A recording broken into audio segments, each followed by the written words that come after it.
Hello again.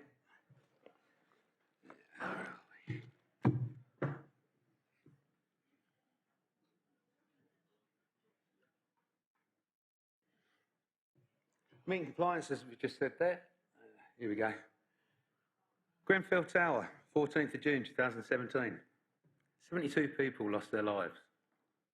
72 bereaved families, friends, and they all wanted answers, and they wanted someone to blame.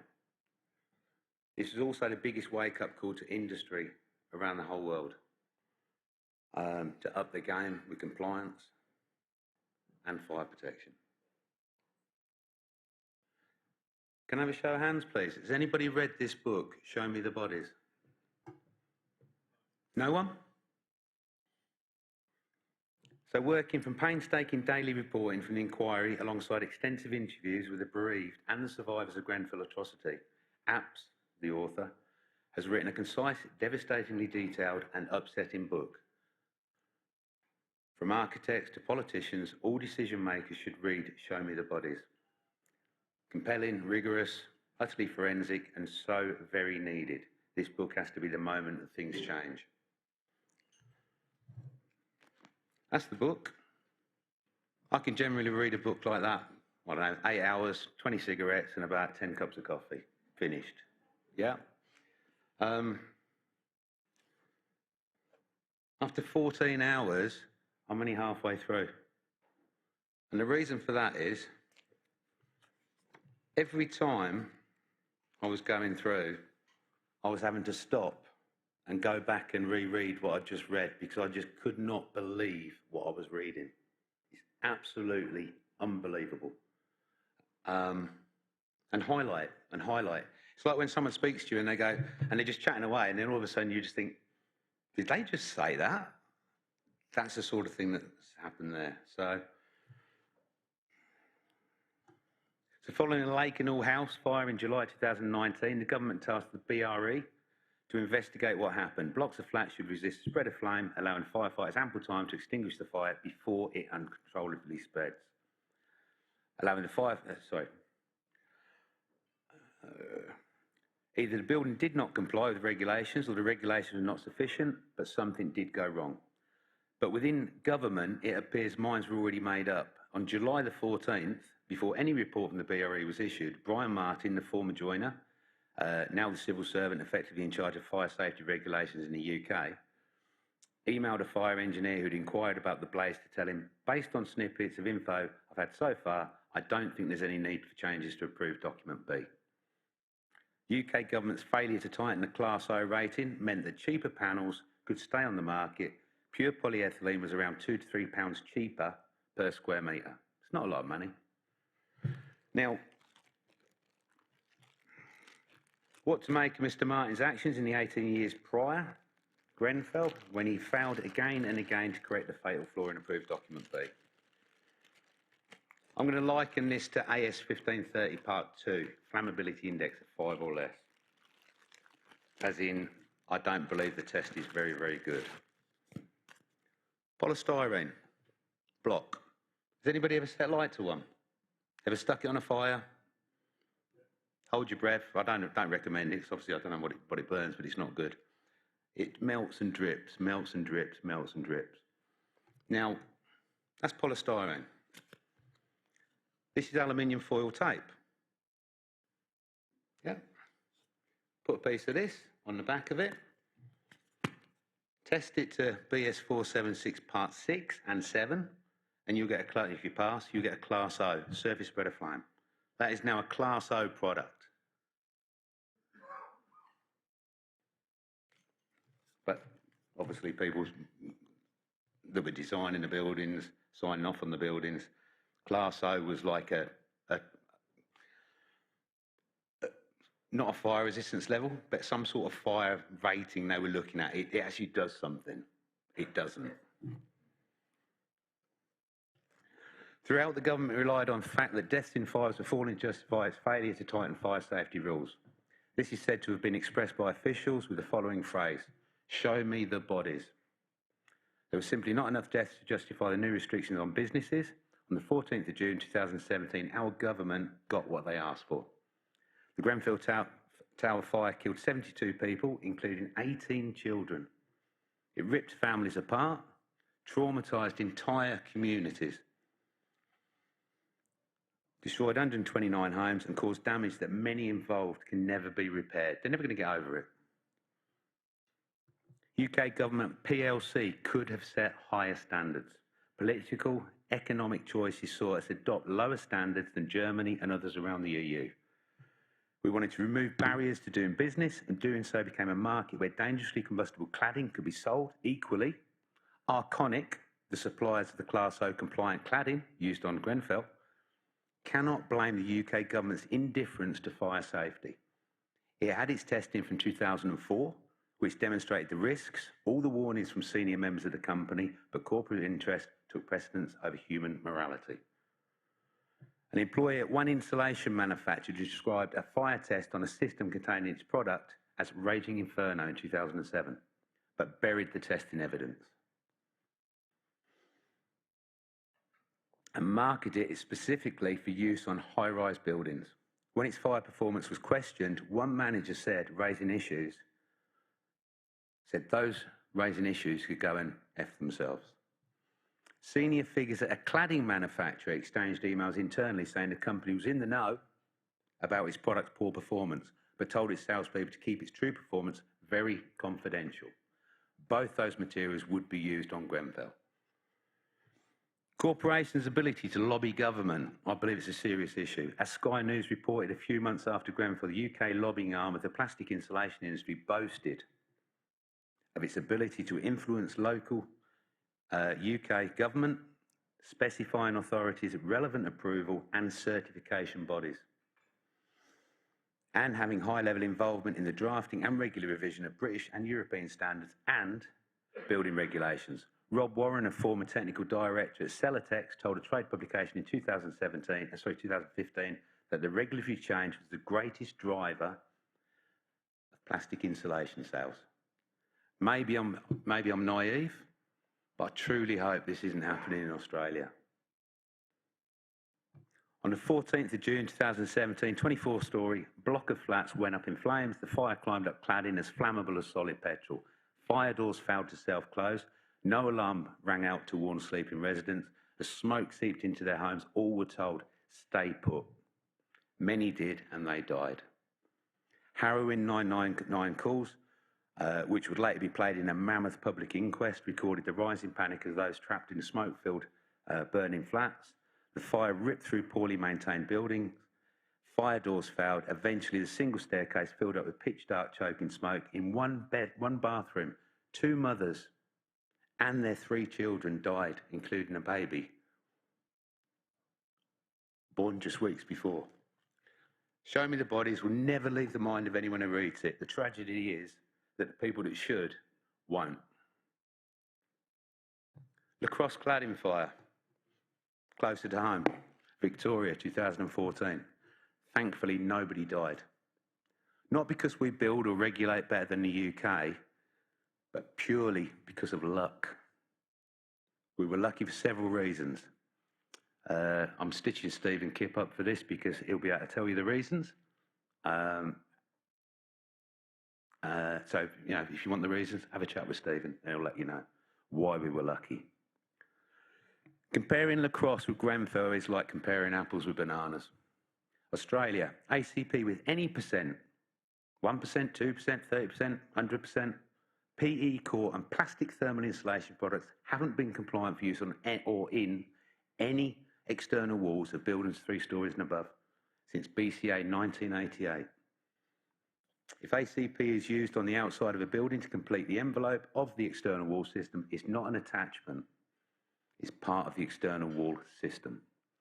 United Kingdom, the British Building Standard and approved document B, which is not a mandatory document, allowed ACPs and 100% PE and plastic thermal insulation to be used compliantly, fully compliant, on all high-rise buildings. Black Saturday bushfires, 7th February 2009, 173 people died. They lost their lives, 120 of whom were from the Kinglake area alone. Did anybody ever go to the Kinglake area after the fires? Devastating, isn't it? Whole communities just devastated. In response, new test methods were released. And I'm saying released because at the time in 2009, there was a lot of kickback.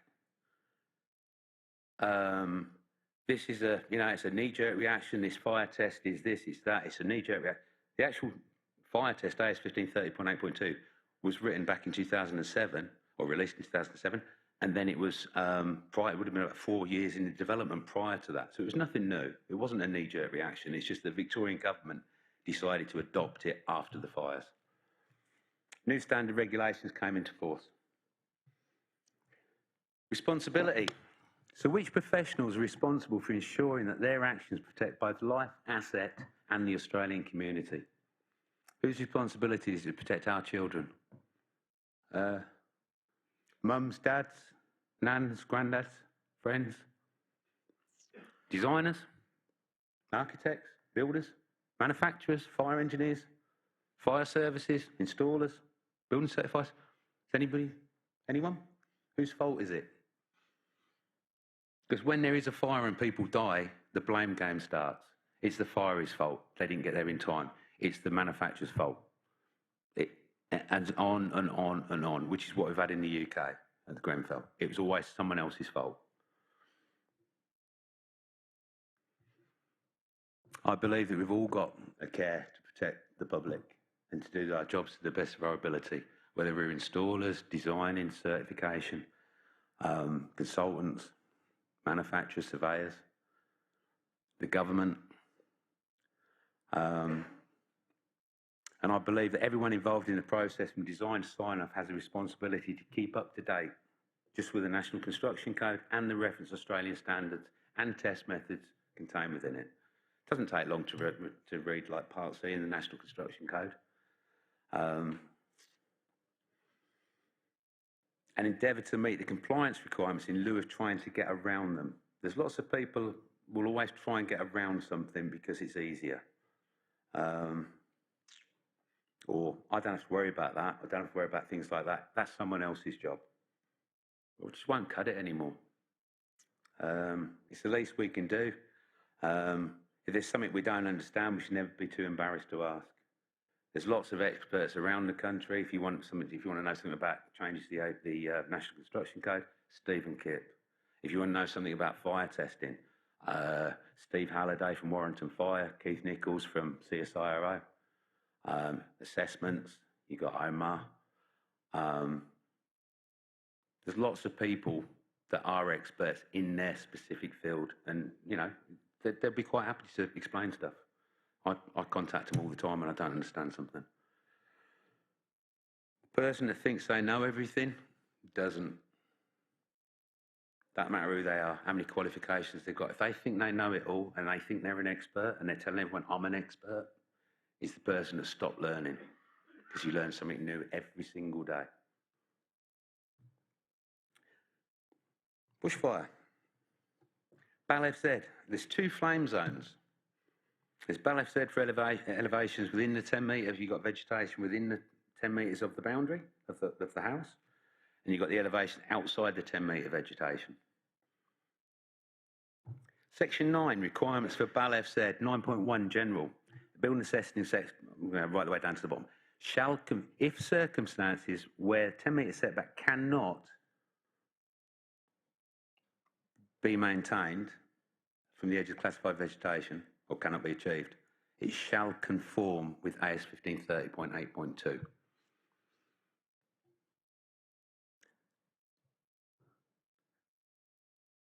Any element of construction or system that satisfies the test criteria of AS 1530.8.2 may be used in lieu of the applicable requirements contained in clauses 9.2 to 9.8. So you might get a building certifier might turn and say, oh, well, you've got to have gaps filled with this or gaps filled with that of greater than 3 mil or whatever. If someone's tested a 1530.8.2 roof system and they've passed, and then you've got your reports from the Registered Testing Authority, none of that's applicable. It's a tested system and it must be installed in strict accordance with the construction details, concise construction details contained within that report from the Registered Testing Authority, or Accredited Testing Authorities they're now called. You got There's a number of tested roof systems on the market that have tested to 1530.8.2. These companies that are up on the board, I've seen copies of their regulatory information reports or their assessment reports. They're fully compliant. Trafalgar Bordex, you've got the Blue Scope ballasted roof system, Promat, TBA Firefly, my old company, Wood Solutions. Then you've got the two generic roof systems, one for steel and the other for tile. They were introduced in Amendment 3 to AS 3959 in November 2011, and they were adopted in the NCC on the 1st of May 2012.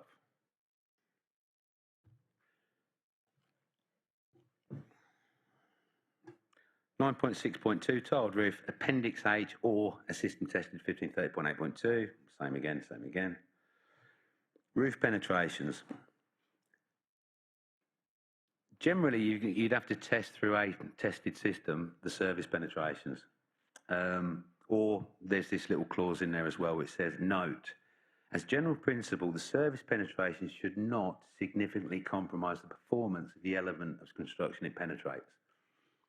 I don't know how you justify that with an alternate solution or tested, but it's there.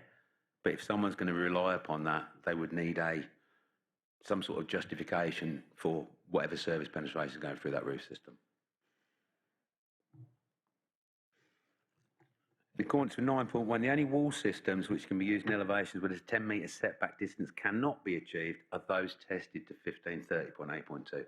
I don't care if someone's got a 10 metre thick concrete wall. Well, concrete's fireproof, so concrete's, well, no, it's spalls anyway, but if that system has not been tested to 1530.8.2, you can't use it.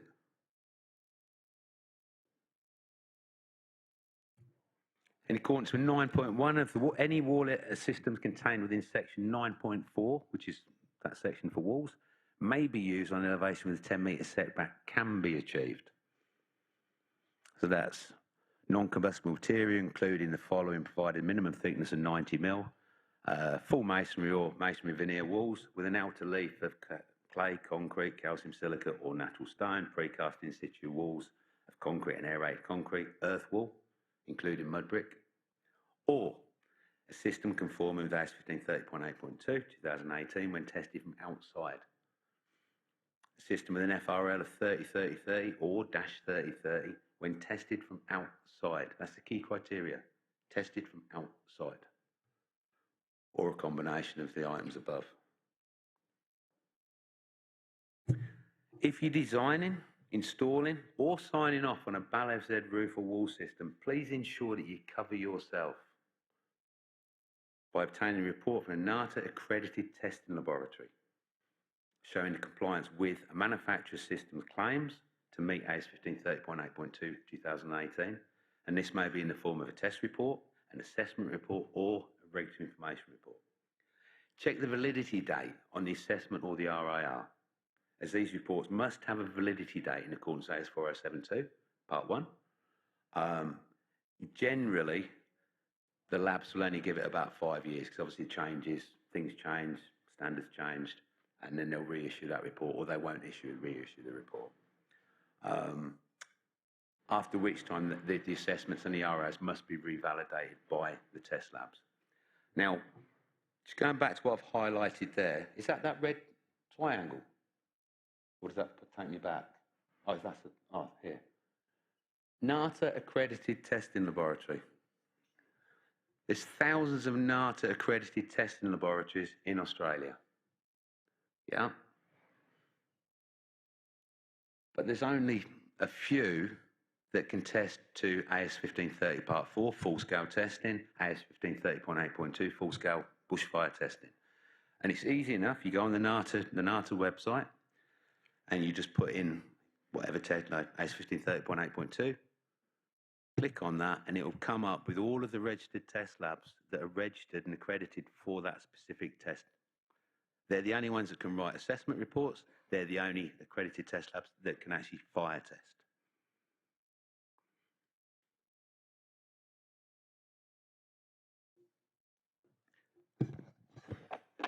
If you're designing, installing or signing off on a BALF said wall system, please ensure, same again, that you cover yourself by obtaining a report from another NASA accredited test lab showing full compliance. A manufacturer's system claimed to meet 1530 by 4 FRL 3033 or FRL-3030 from outside when tested 1530 by 4 2014. That's the latest version of that test method. Same again, must be in the form, well, maybe in the form of test report. This must show that the system was tested, because if it's a test report you're getting, must show that the system was tested to AS 1530 Part 4, 2014. You can't use a test report to 2005 or to any of the previous standards. 2022 NCC is the first time that this is actually become apparent. So prior to now, obviously it was only released in 2023, May the 1st. Prior to now, it used to state if you've tested to a previous version of the test method, you don't have to retest. So what you've got, well, what we've had prior to now is someone could have fire tested back in 1970 or whatever, or whenever, wall systems, floor systems, and back then, I don't believe there was a full-scale fire test lab in Australia. I think there was just a 1 metre by 1 metre or a 1200 by 1200. So if they're relying on that for FRLs for a wall system, maybe they won't work now when they're tested on a full scale. And obviously their products 9 times out of 10 would have changed. So if it's fire-resistant plasterboard, for instance, I mean, I left the Royal Navy in 1990 and I was labouring, carrying boards around building sites. They were heavy fire-rate plasterboards back then because it was mainly plaster. And those manufacturers have got, you know, lighter and lighter and lighter and lighter with their products. So it's not necessarily the same product was tested in 1970 or 1980, which is why it's really good now that that clause has come into the National Construction Code. You've got to test to the latest version. Assessment reports in accordance with AS 4072. Latest version of that is 2005. Assessment report, this must show the system is tested or assessed to AS 1530 Part 4 2014. Same with the regulatory information report. So what that means is somebody may well have tested to AS 1530 Part 4, got their FRL in 2005, and the test lab will assess that to say, well, it's a wall system or it's a service penetration, and there weren't any changes to those specific parts of the test method from 2005 to 2014. Therefore, we'll assess that to AS 1530 Part 4 2014. But that's what you need for compliance. You've got to have these dates on now to the latest versions.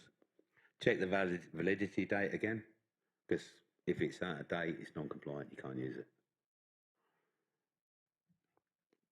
Section 3, construction requirements for bushfire attack levels. 3.4, higher levels of construction. Construction requirements is specified for a particular BAL shall be acceptable for a lower level. So if someone's tested their system to BAL 40, they can use that for every single level prior to that, say your 29s, your 19.5s, your 12.5s, to make compliance. Now this is a bit of a curly one. Reduction in construction requirements due to shielding. Now, in the 2009 AS 3959, it was in there as well, and it actually stated, it talked about walls and shielding. What it didn't say was, it didn't say you can't use shielding for roof. But just because it didn't say it, didn't mean that wasn't the case. Shielding has always only been for walls, not for roof, not for fascia, not for roof, or for your subfloor. It cannot be applied to those.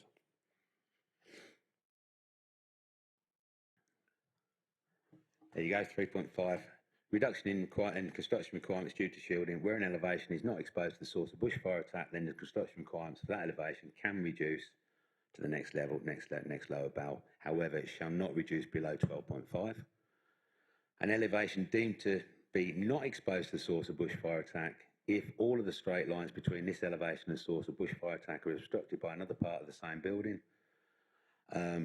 The shielding of an elevation shall apply to all elements of a wall. So in 2018, AS395 they've now clarified it, of a wall, including openings, but shall not apply to subfloors or roofs. As I say, it's always been in there. You couldn't use that shielding for that. I seem to remember people are still doing it. You get phone calls and they're saying, they want to build to flame zone, but the designers only said that this elevation of the roof's got to be to flame zone and the rest of it's about 40. I'm like, no, if one elevation is in flame zone, the whole of the roof is flame zone. Roof, fascia, eave. It does not apply. NCC 2022 performance requirements adopted May the 1st, 2023. This obviously has just come in. Key dates for adoption of the condensation management element. Australian Capital Territory, 1st of October 2023. As Steve Kipp was saying earlier, we're not one Australia. We're lots of different states and territories, and everyone seems to have their own way of doing things, which is fair enough. New South Wales, 1st of October 2023. Queensland, they've got a modern homes agenda, so you've got to read that, and that's completely different. But South Australia, 2024. Victoria, 1st of May 2024.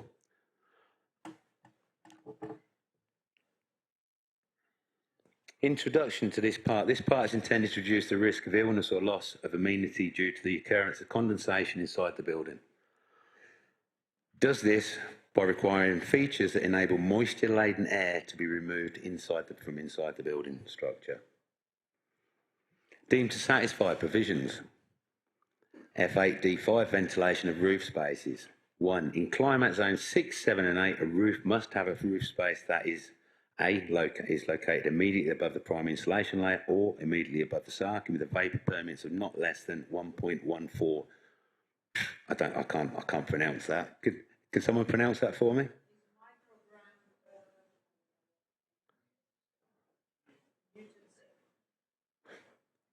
What they said. Which is immediately above the primary insulation layer or immediately above the ceiling insulation, which meets requirements of those ones there.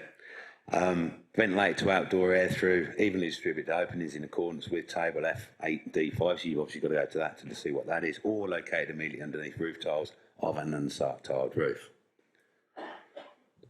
These DTS clauses do not apply to BAL-FZ roof systems. Deemed to satisfy provisions. 2, the requirements of 1, which I've just read out to you, do not apply to a concrete roof, a roof that is made of structural insulated panels, or a roof that is subject to bushfire attack level FZ requirements in accordance with AS3959. So what does that mean? Does that mean we don't have to do anything? Does that mean we're going to get mould and rot? Doesn't matter. I don't know. BAL-FZ roof systems must be fit for purpose. From the date of adoption, in each state and territory, manufacturer will have a duty of care to ensure that they have mitigated the risks associated with the encapsulation of roof space with their systems. If performance cannot be met with the DTS method, which it can't, then it should be met with an alternate solution. That's my belief. The objectives of this part is to safeguard occupants from illness or loss of amenity as a result of excessive internal moisture. Functional statement, condensation. A building is to be constructed to avoid the likelihood of excessive internal moisture accumulating within the building envelope. Performance requirements, condensation and water vapour management. The risks associated with water, vapour and condensation must be managed to minimise the impact, on the health of occupants. Climate zones 6, 7 and 8, they're the ones of primary concern of construction in these buildings which fall within those climate zones, because that's the cooler zones of Australia. Climate zone maps are freely downloadable from the ABC website. You've got 6, 7 and 8, so they're pretty much alpine-y type areas, let's say colder areas. And just give you an idea what that means for bushfire. the whole of the Blue Mountains,